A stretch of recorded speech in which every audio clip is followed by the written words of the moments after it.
What's up, Gator Nation? Zach Alberti and Nick Del Toro here, and we got a rapid reaction for you following the release of Florida's 2024 schedule, the greatest and hardest slate in school history. I'm excited about it as a reporter.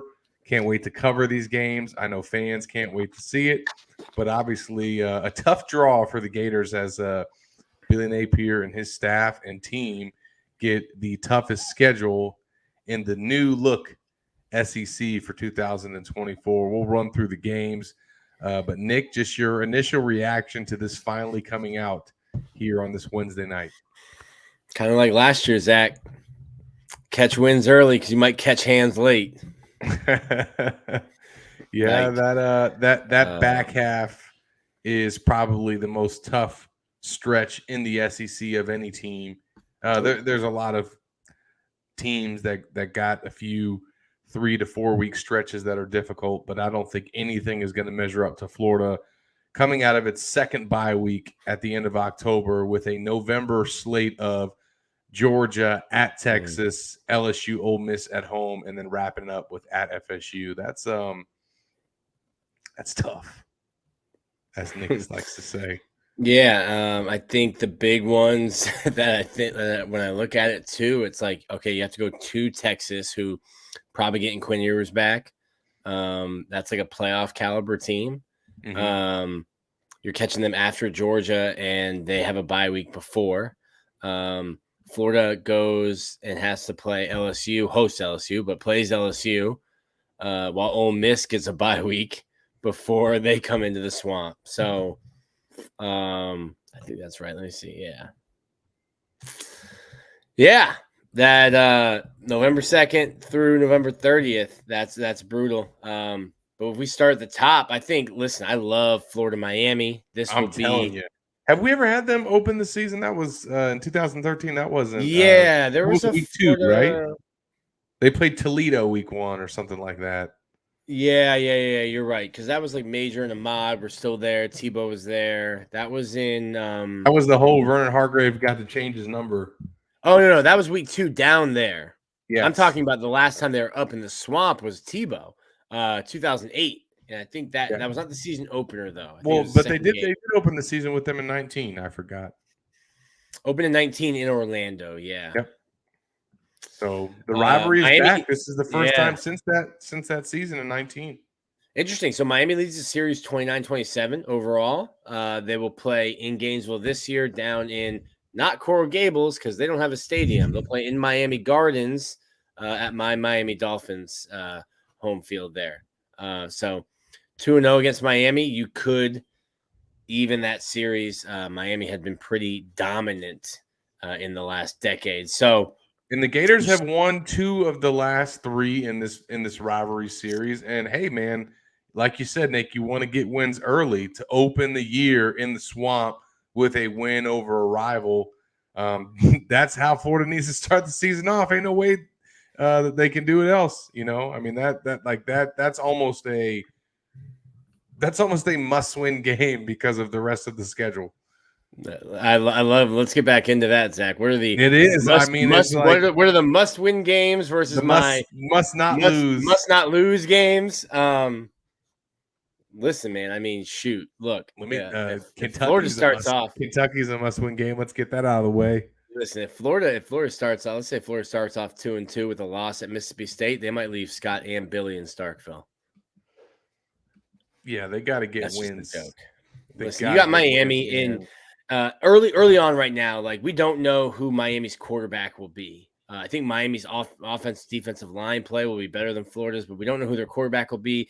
We're waiting on so much stuff in the transfer portal. There's so many quarterbacks that are out there still available. So, like, I don't know who Miami. Okay, let's do this, Zach. So, like, on paper, a ton of brand names. Like, you're walking through and you see 11 of 12 Power 5 teams, just the poor Sanford Bulldogs as the only 10 of the teams on Florida's schedule are in a bowl game this season. Yeah. I mean, it's just not only brand names, but quality teams as well. And but then when you go and look at it, Miami's replacing a quarterback. Texas A&M, whole new coaching staff. Mississippi State replacing a quarterback. UCF replacing a quarterback. Tennessee and replacing Mississippi a quarterback. State replacing a coach too. Yeah. Kentucky just got Brock Vandagriff, but they're replacing a quarterback. Georgia might have Trevor Etienne playing in that game. Trevor Etienne might still be in Jacksonville, Zach, even though he's not wearing orange and blue anymore. Texas is going to be good. Jaden Daniels is gone from LSU. Who do they go to? Is it Garrett Nussmeier? Ole Miss is going to be good. I think Jackson Dart comes back. FSU replaces everyone. So, like, I'm just looking at the schedule, and we have so much time still to go through, and the rosters are nowhere near complete. But, like, right now I'm looking at the schedule, and I think, okay, it's not as hard as it looks on paper. But it could get that hard depending on how the transfer portal shakes out. Yeah, that's really, I think, I know you guys might want us to do it. We will let the dust settle from the transfer portal before we start to project on 2024. Although Nick, he's already got that crystal ball warming up, and man, was it on point this fall. I mean, I'll say this, Nick. I'll say this. If Graham Mertz never gets hurt, your preseason predictions would have been 12-0. Bro, we would have had merch. We would have straight up had merch for that. What's up, Harrison? So you're not going to get Nick's picks yet, but they will come soon after this portal settles and we get a better feel for not only Florida's 2024 roster, but what their opponents are going to have. Nick mentioned the week 1 matchup against Miami. Week 2, the Gators are home again against Samford in another non-conference matchup before opening the SEC slate in week 3 at home. First 3 games are in Gainesville against Texas A&M. Once again, the Gators draw the Aggies from the SEC West that is no more, but it's another matchup that is, I think, happened one too many times for Florida's liking, Nick. And I mean, they've had obviously success against the Aggies, but this is would like to see somebody else, but I digress. Not even in the same division. This will be the 5th time Florida and Texas A&M have played since 2012. I just don't get it. Florida's been out there 2 times or 3 times? 3 times. Florida's been out there 3 times. Georgia has never played at Kyle Field.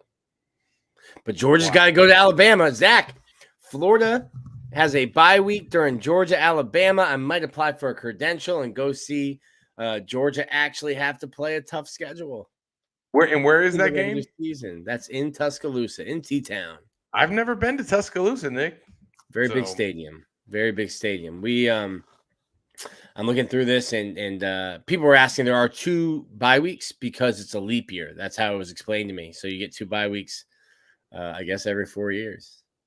Yeah. And except for 2020, you didn't get one in 2020 because it was COVID and you smushed everything together. Well, Nick and I were talking about this before we went live, but Florida's first road game of the season is their first SEC road test as well at Mississippi State, their first trip to Starkville since the Dan Mullen Bowl in 2018. And this will be my first trip to Starkville, and I can't wait to be on the field for this one because I want to hear the cowbells, Nick. I need it. I've got to experience it once in my life. That the stadium's kind of dumpy. Starkville stinks. Rave reviews. Your old boss Brandon Walker. Starkville stinks. The cowbells are really loud, and the stadium, the press box, unless they've changed it, is like right down on the 50-yard line and like middle of the stadium, like like you're in the middle. You're close to the field. Press box is open, and I remember we had to I think I took Advil like in the second quarter because I was like, I'm going to get a headache from these cowbells. They are really, really loud. It's a cool tradition. So you're saying we might not want to be on the field for that. We didn't even stay in Starkville. We I think it was me, Cassidy Hill, and Jackie Francelli. We all flew from like Orlando or Gainesville to Birmingham, stayed in Birmingham, and just drove in and out day in, day out. Got in there early to see what Starkville. Got in there early to see what Starkville had to offer, and I think I got all of it. Well, it'll be another one that I get to cross off.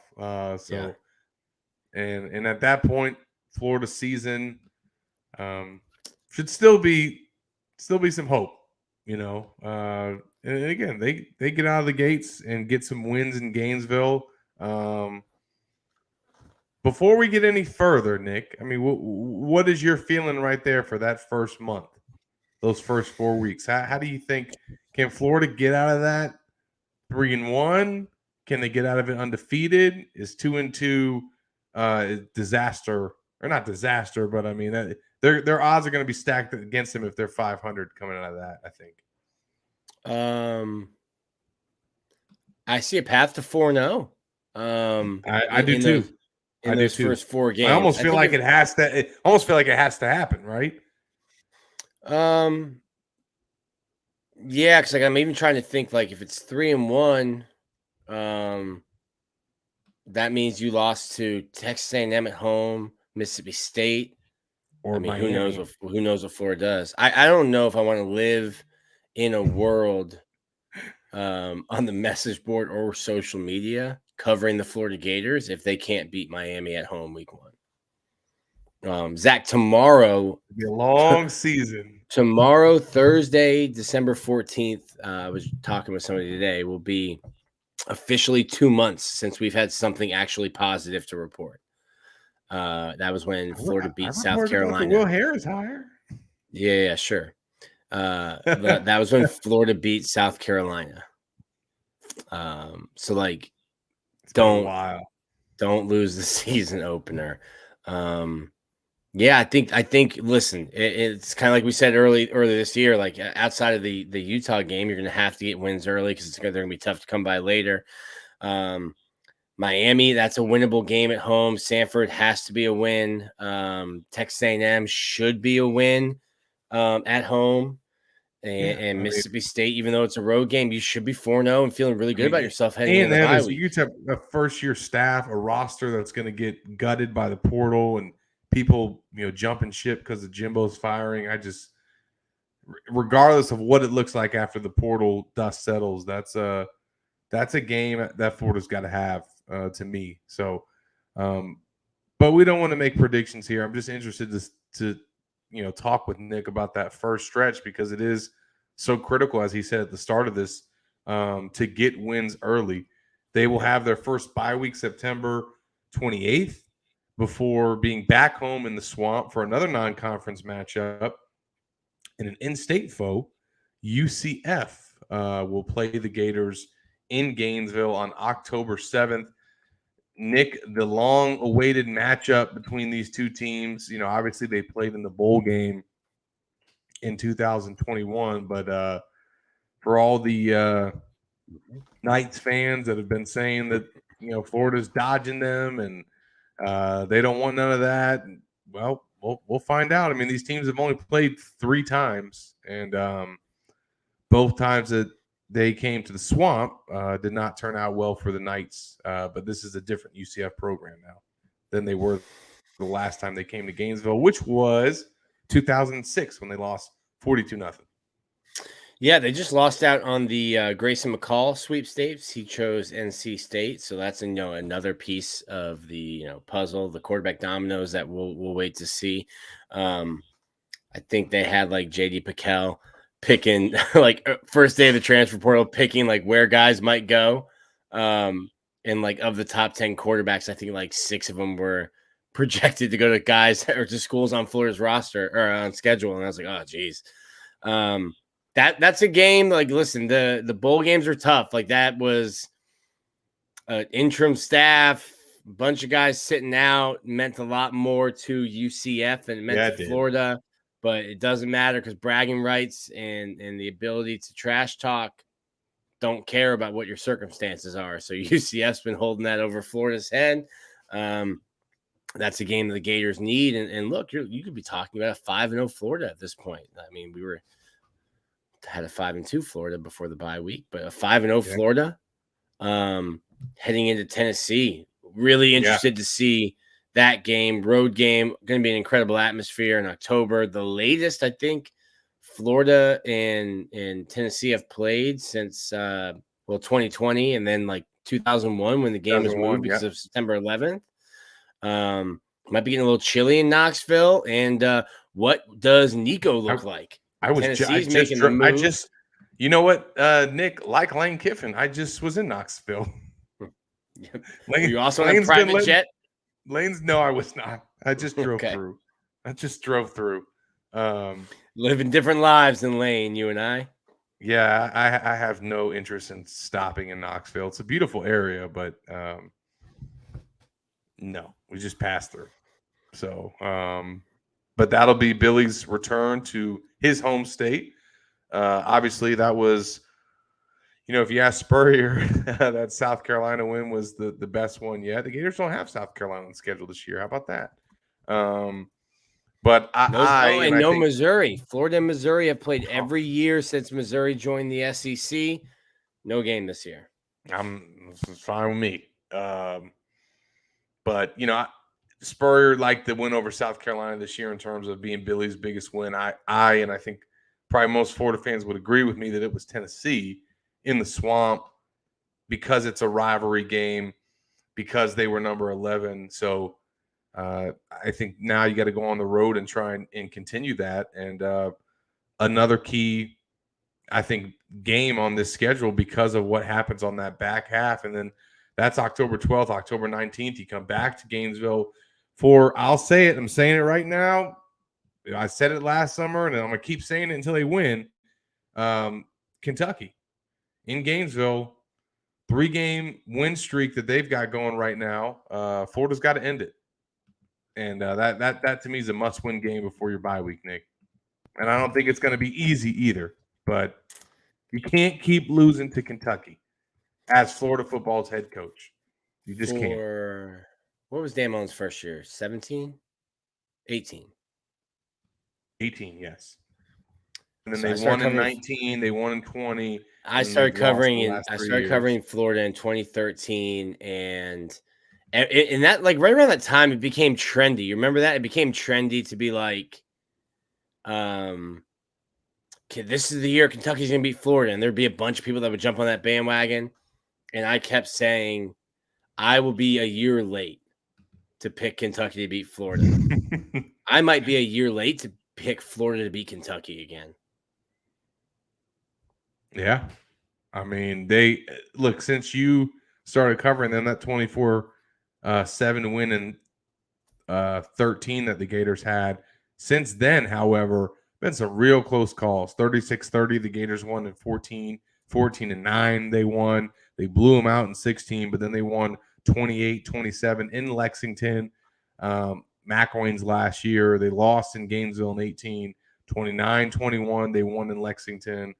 They blew them out with Kyle Trask and Kyle Pitts. And then the last three have been pretty close. And then obviously in 2023, Wildcats put it on the Gators in Lexington. So some payback certainly needed for Florida.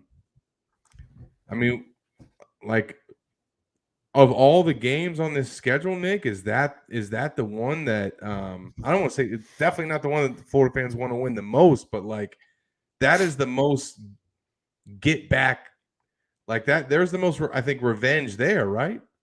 Out of anybody on the schedule. I mean, maybe Florida State you could put in that category too because it's a rival, but like they need to beat Kentucky. Yeah. Like that is just like, that is a stank on their program right now. Stank. Yeah, no, I agree with you. I mean, like, but I think if you gave Florida fans 5 games, Miami, Tennessee, Kentucky, Georgia, Florida State, the one that they would mind losing the least would be Kentucky in my mind. I agree with everything you just said, but like if you put, the games that, like, the reaction to losing to Miami season opener versus losing to Kentucky, I think it would be worse the reaction to Miami. Florida's not going to win the SEC East next year. And again, Nick, are we getting to the point that there's no SEC East? Are we getting to the point that a loss to Kentucky doesn't spark outrage? I don't know. Is that almost what this is becoming with this series? You've been away for a couple of days, Zach. Everything sparks outrage these last 72 hours. But you know what I'm saying? It's not your grandpa's Kentucky anymore. It's not your father's It's not Kentucky. like losing to Vanderbilt last year and what that meant. Like now it's just kind of a normal thing. Jeez, don't say that. I bet it is. I think it's more of a credit to Kentucky than it is to. It's more of a credit to Kentucky than it is to Florida. But then you see what elite teams like Georgia do when they play Kentucky and beat the brakes off of them. I continue to say I think Florida had more talent than Kentucky. Billy Napier in the offensive game plan to try to out Kentucky last year in Lexington was terrible, and you paid the price for it. And then we got go ahead. So yeah, I agree with everything you said. Like, yeah, you've got to get off the losing side for Kentucky. I just don't know that I agree with. Like, I think Florida fans want to beat Tennessee. Tennessee, I think, is how many times have they beaten Florida since 2005? Two? Yeah, and they want to beat Florida State more, for sure. They want to beat Florida State more, want to beat Miami more. I'll say this, though, like when you lose to Tennessee and Knoxville, you lose to Florida State and Tallahassee, it don't stink like losing at home to Kentucky. Mm-hmm. Like, I agree with that. Like, it sucks when you lose to your rival, but when you lose to Kentucky, man, that's just like the feat is different. So those are the first 7 games of the schedule for Florida. Then they get into their second bye week. So first bye week, then they play 4 games, first bye week, 3 games, second bye week, and then they close the season out with 5 games in a row, the toughest stretch by far in the SEC of any team. Georgia November 2nd, at Texas November 9th, LSU at home on November 16th, Ole Miss at home on the 23rd, and then at Florida State on November 30th. Nick, how much are you looking forward to that trip to Austin, Texas? I have never been, but I've heard phenomenal things about that city. Yeah. Unbelievable barbecue. Might just skip Billy's press conference Wednesday, Zach. Let's head out there early. We got to wait in line in the morning. Franklin's barbecue. Shout out to my guy, Andrew Silvershine. We did his bachelor party there. So, like, listen, the only time I've been to Austin is for a bachelor party. So, like, there wasn't going to be a bad time. Your expectations are a little unreal, maybe. I was the only single person in a 12-person bachelor party. We're out on Lake Travis with boats, and there's 2 bachelorette parties around us. Great time. Just a great time. But I like Austin. Maybe we can catch Joe Rogan out of his at the Mothership, the comedy club there. That's going to be a cool trip. I have never been out to the 40 acres, which is what they call campus, DKR Stadium. Get to see the best quarterback to ever play high school football, Arch Manning, too. Zach, we get to go see there. That's a historic program. So I'm excited to get out to Austin, experience that, and welcome a new team into the SEC.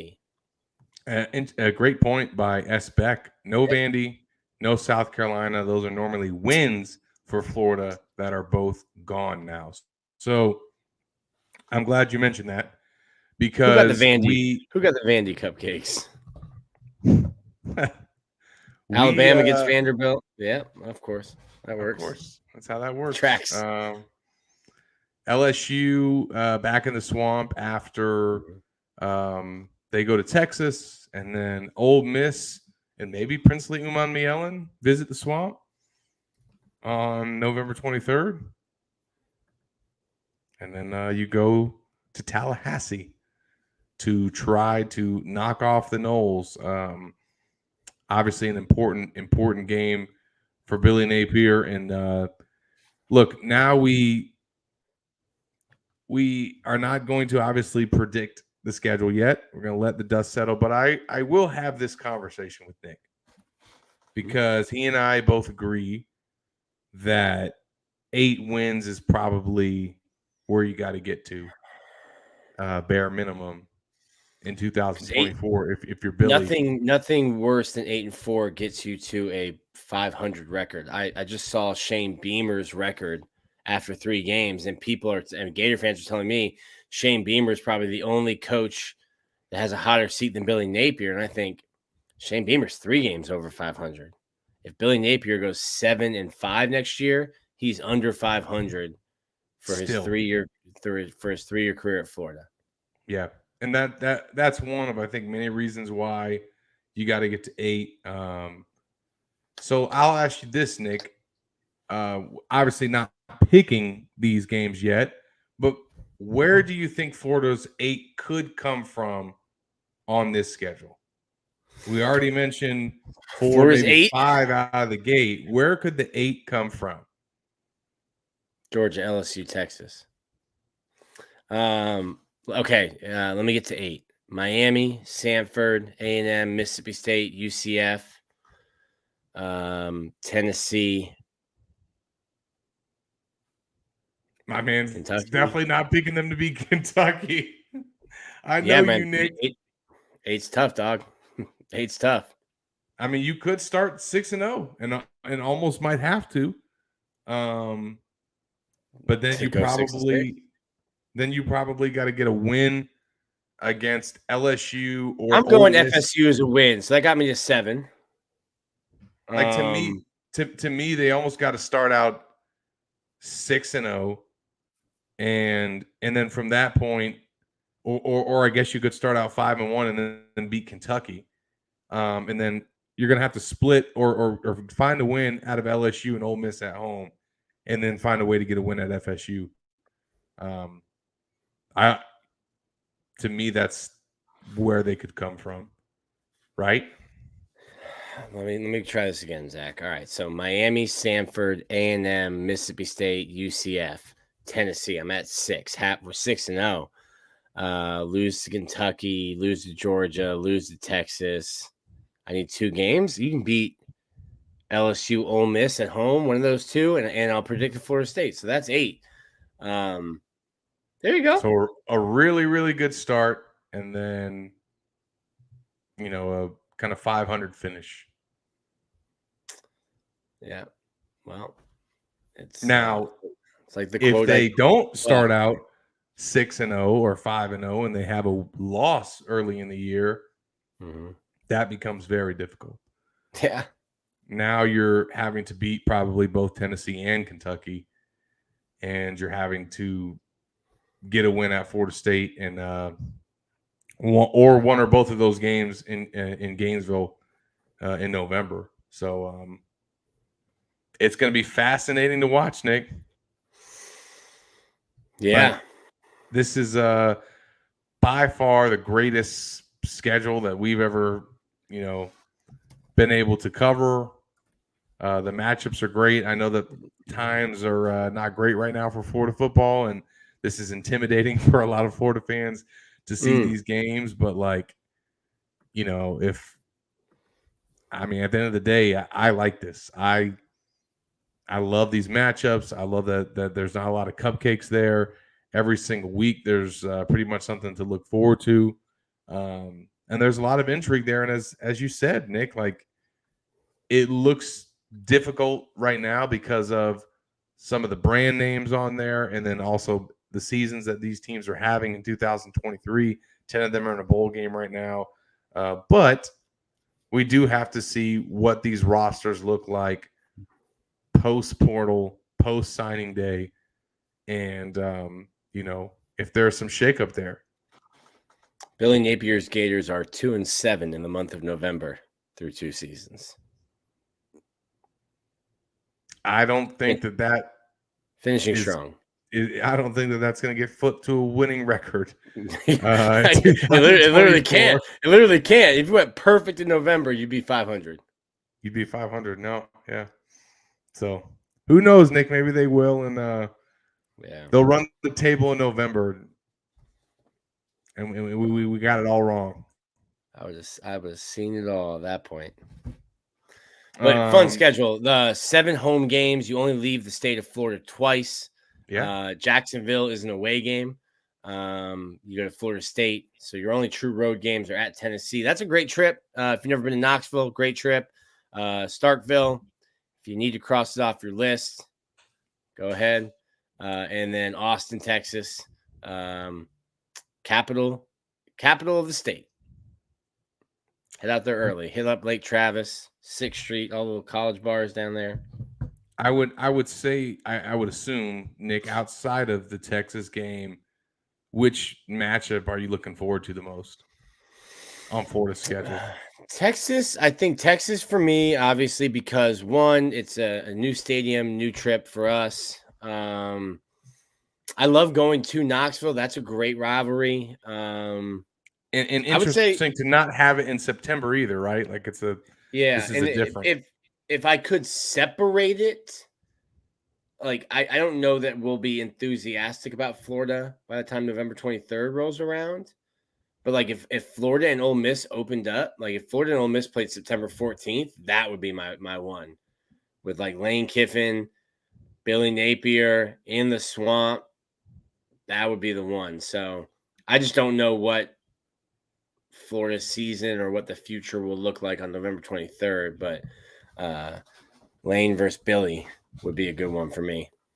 Florida boy says, I have no judgment on this team till I see the roster and staff complete. Still a long way to go. Yep. Rosters will change drastically for both teams. And one thing to note, we had some questions on it on our message board. I've got a ton of questions about it.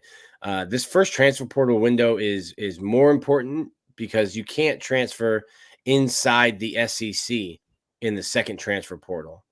So Correct. If you're thinking about getting some big, good guys, and now I wonder how would they handle that if an offensive tackle from Texas or Oklahoma hits the portal in the spring? It's like, well, they're still kind of Big 12. When does that become official? Can we? I don't know when that becomes official. I don't know when that becomes official, but I guess today. Yeah. So that's a big deal. And Florida's doing its portal thing. Yeah, they are. But look, shout out to the new SEC 8-game conference schedule for now. I should have worn my SEC hat. You should have. Your outdated SEC hat. My retro hat now. That's right. Well, the retro would have been pre-Missouri. Mm-hmm. Pre-Missouri A&M. Pre-Missouri and A&M, or you could even go back. Was it who Arkansas got added, and there was another team that got added in '92. South Carolina, I think. So that's a real retro. But yes, obviously this is going to be a lot that we look forward to over the next 8+ months.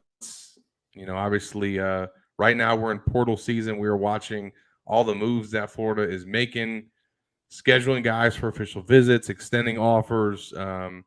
There's still some guys in the that are deciding whether or not they want to enter the NFL draft that we're kind of waiting on. And then obviously we have signing day right around the corner as well. So there's so much happening.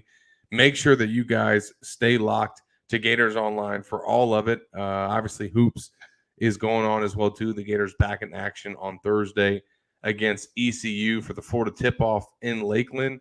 So we got a lot that we're covering at Gators Online. We'll continue to monitor all the action in the transfer portal and the recruiting trail. For Nick Del Torre, I'm Zach Abolverdi. We'll see you guys later.